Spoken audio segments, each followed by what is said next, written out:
Welcome to Kayhan Life, Patrick. As you know, the UK's Foreign Affairs Select Committee has agreed to hold an inquiry into Nazanin Zaghari-Ratcliffe's detention in Iran, where she spent almost 6 years in prison, and on occasion under house arrest, on charges including plotting to topple the Iranian government, while Iran's regime allegedly insinuated repeatedly that her release was tied to the British government paying an historic multi-million-pound debt it owed Iran, which the UK settled on the 17th of March, as soon as Nazanin was released. What is the inquiry likely to investigate?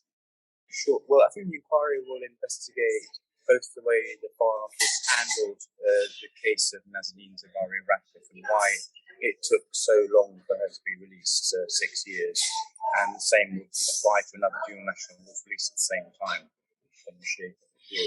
So it will look at that, and then I think the chairman of the committee, Tom Tugendhat, Conservative, would like the committee also to look at the wider issue of hostage taking by states and whether there's anything that the international community can do more than it is at present to try and resist this kind of activity. Should the British government be nervous about this inquiry, and what could the inquiry mean for Iran's government? I think the British government should have some concern about it because this did take so long to get them released, and I think what will become clear is that a number of ministers did tell or took the view that this £400 million debt that the UK owed to Iran, rising out of the arms sales deal in the 70s, that debt should have been paid earlier, and that it was legitimate for Iran to be asking for that debt to be paid. So I think there'll be some probing questions about why, if so many ministers at various times thought the debt should be paid, it wasn't paid.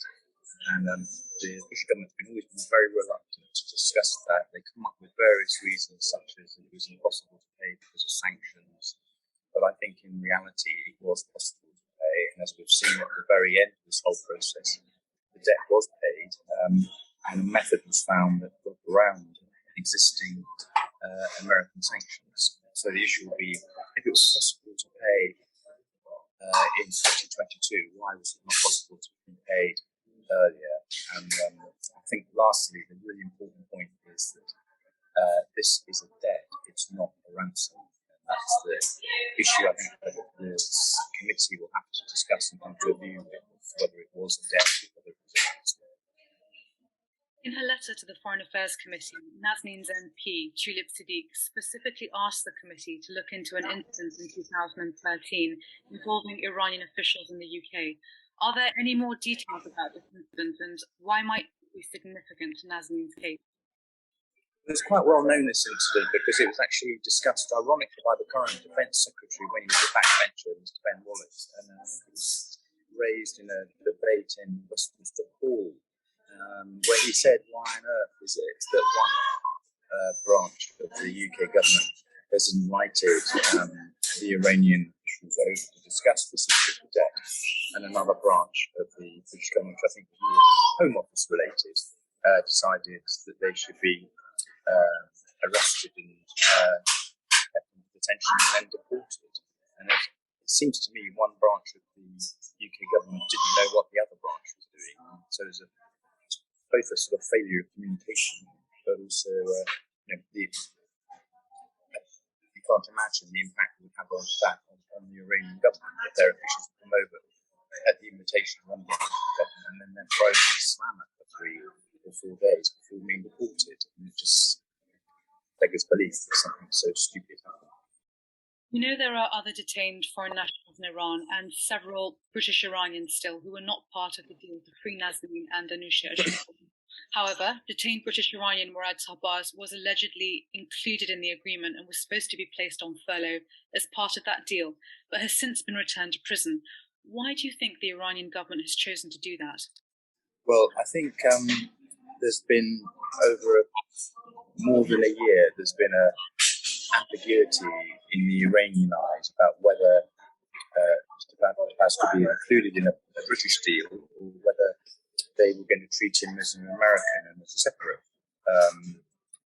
bargaining point, because he's in the unusual position of being a trinational with both Iranian, American and British. And certainly, I think 18 months ago, there was an attempt to include him in a deal which would have seen Nazanin Zaghari-Ratcliffe come home, and the Iranians resisted that. So what in effect the Foreign Secretary's done this time was to accept that Baz was not going to come back. She hoped she got an agreement whereby he was going to be put on an indefinite furlough, in effect be allowed to stay in his home in Tehran. Something went wrong in the communication about that. And there are different conflicting reports as to what went wrong. But either way, I think basically the British government made a very pragmatic decision, rightly or wrongly, that he should be excluded from the right to return to the UK.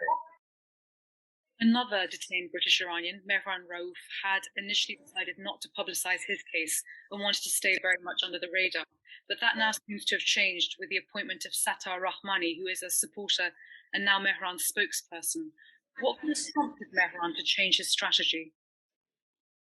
Well, I think he's seen what's happened to,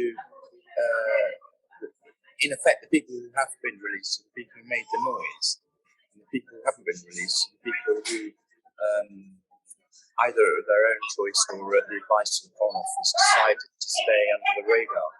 And there's been a big discussion within his group of friends about what should happen, and they've decided to go public. Because I don't think, well, the evidence certainly of the last sort of month is that campaigning, making yourself difficult to the Foreign Office, making your case known to the media helps rather than hinders your release. And what do we know about Shahram Shohani's case, who's remained largely under the radar until now? Well, I think, as far as I understand it, the case is largely trade union activists, and I think he feels he's arrested for trade union activities. And there is now quite a lengthy statement which they've put out in the last 3 days, setting out his case and why he is innocent. And at the moment, I'm not sure that the Foreign Office yet sort of acknowledged the existence of his case, or at one point they did refer to him over the last 3 to 4 years, but since then there's been silence about him. You've covered detentions of dual nationals in Iran for many years, and as an extremely experienced journalist, there must be some things which really stand out for you about these cases. What are they? Well, the thing that really I find frustrating about, well, the first thing is that what's a positive thing, which is I think the families in all these cases are extraordinary, ordinary people who have shown themselves to be both brilliant campaigners, who have shown incredible compassion and love for their families who have been detained in this awful way in Iran, and I've got nothing but admiration for them. So that's on the positive side. On the negative side, I think the Foreign Office has been excessively secretive about what's been going on, and I think they've not been really willing to put their decision-making processes up to the public. They've not really been wanting to be accountable to it, and I think their relationship with the families has been deeply ambivalent, because I think ultimately the individuals who've been in jail have been thrown in jail because of their citizenship and the fact that they are British, not because of everything they've done. And so I think they're owed more of an explanation than they were given by Foreign Office officials. You often find this kind of conflict in families in the sense that they say individually Foreign Office officials are very kind and considerate, but there's always a point at which they're not told what's really going on. For instance, the final negotiations that went on were completely kept from the families, and I think the Tobias family feel they were misled. So even at the end, though it's a happy story at one level, there were other people who felt betrayed. So there's a kind of, I think there's a way in which the Foreign Office have to think about the dilemma these families are in, and I think to be more open and honest with them is what I do. Thank you so much, Patrick.